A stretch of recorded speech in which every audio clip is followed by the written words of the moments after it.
Ashamaa akkam jirtu fayyaa keessanii nagaadhaa jirtu annagaa kooti gooftaa kooti faa galatu kunoo kaleessa yoona kana uffata koo uffadhee shirra bittinni jedhee viidiyoo bareedaa isaa isin hojjedhee gadi isin lakkisee ture miti kalee nama amachaa jechuudha. Har'ammoo inni keessa jiru laala. Kuniin kona ta'e abbaadhuma mana na xafaxafee fakkaatu. Dhugaa rabbii abbaadhuma manaa kun na xafaxafee fakkaata iji koo laalaan diimatee. Kuniin ko eebbumaa inni ati immoo eebbu koo dhiisika. Eebbuun immoo kaameraa keessa galu malee itti bargaafa kaameraa hin beekti matu eebbuun. Achii kun akkasittan akkas ta'ee isinii jira. Maaliif akkasittan isinii ta'ee jira jechuudha kun maalittu kakana maal jechuudha kun kaleessa jirtu har'a hin jirtan har'a yoona kana hin jirtu boru yoona kana hin jirtan namanni bu yaa biyya lafa ammanumaaf namni wal jibbaa ammanumaaf of jajaa ammanumaaf waan baay'ee jedhaa ani qabeenya hedduun qaba jedhaa Udoon qabeenya miiliyoonaan qabaadde miiliyoonni sun har'a nan fayyisan jechuudha kun olaal. Dhugaa kantu yaalam nagar kantu dhugaa rabbi kantu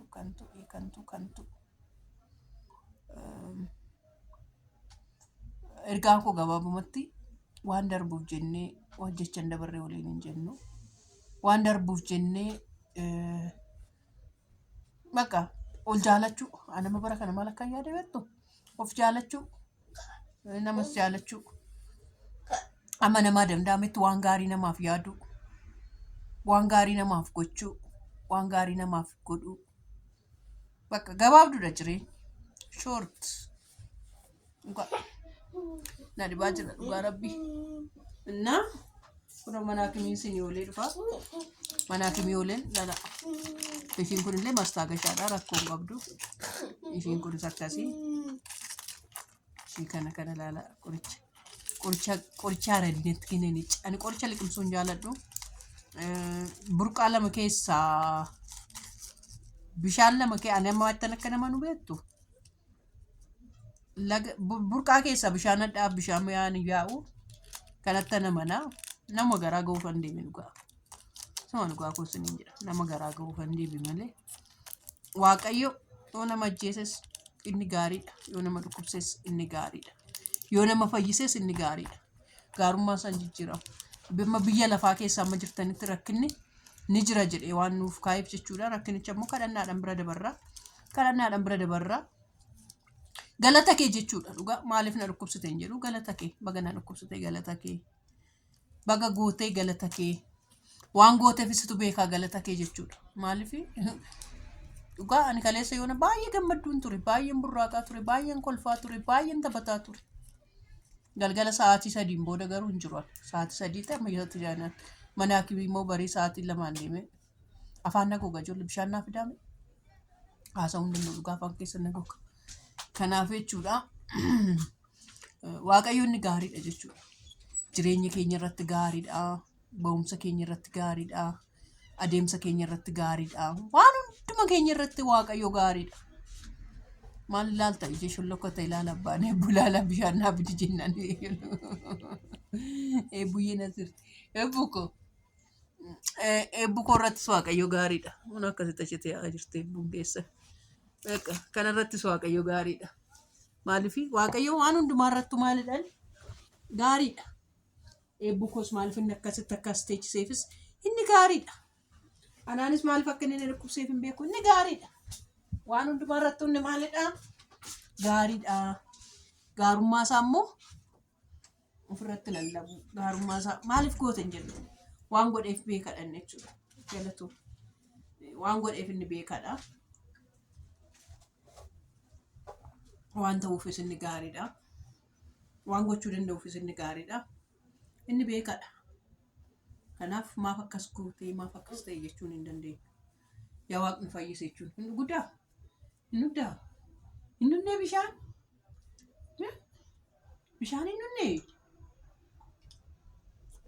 bishaan hin dhunnee turte bishaan dheebotte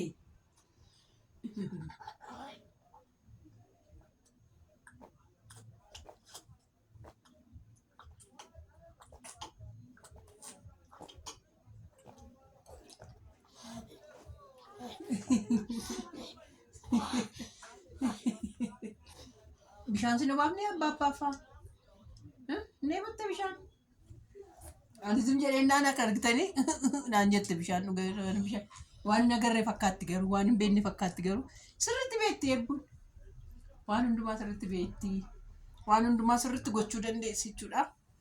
Kanaaf inni beekaadha. Waan beekaa akka ta'e irratti immoo beekaadha. Isiniin jedha. Hoggaa mana hakimii dhaqxanii of eeggannoo godhaa. Of eeggannoo guddaa isuma dhugaa. Bara kana of eeggannoo guddaa gochuun baay'ee barbaachisaadha. Qoricha siistamii jedhamee siistamii irratti qorichi fakkeenyaaf barana anaan dhukkubsadhe amma kana waan natti dhiifedha. Waggaa lamaan kana maal dhukkubsadhe dhaqee garaachaa fi waan ta'edha. Isa barreen gaddaa barana siistamii irratti dhufee gaafadha hakimii keessan hakimii annan gaafadha. Laflaafii gatiin ta'eefanii ofiiwannoodha. Laflaafii jechuun nama haasa'uu jaalatu beektu gatiin haasa'uu jaaladhuuf maayidha qoricha akkamiin ajajamee qoricha akkasii fudhadheera. Qoricha akkasii fudhataan jira. Qoricha akkasii ta'aa jira jedhee waan haasa'uuf. Kanaaf waggaa mana hakimii dhaqxan sirriitti biyyuma kamiyyuu jiraadha Itoophiyaas ta'a biyya eessayyuu jiraadha. Hakimii keessan faana sirriitti haasa'an siniin jedha. Ijinarraa baduuf kun dhugaa rabbii karaa mirgaa kun mirgi koo hin jiru. Fayyi jedha. Fayyi yaada eebbaa fuula keetti ofiitti deebi'i. Fayyii tosee arginu jedha. Gara iji kun jallisii ta'aa jira. Yoo gaariidha inni jechuudha. Inni gaariidha. Gaarummaa isaatiif jechuudha. Amma kan inni liqimsaan. Jaaladhu qorichaan. Dhugaa rabbii qorichaan jaaladhu. Qorichaan jaaladhu. Na qabeenya koo maatota koo qaqqaalota koo du'aayin keessa na barbaachisa du'aayinaaf godha. Du'aayinaaf godha. Akkaasidha jireenya. Kaleessa jirraarra hin jirru. Kaleessa kolfineen taman har'a kolfineen taman. Kaleessa qamisii jaakoo jennee olii gadi bish qinni har'a garuu qinni jechuun dandeenya. Akkasidha jireenya biyya lafaa argitaniittu.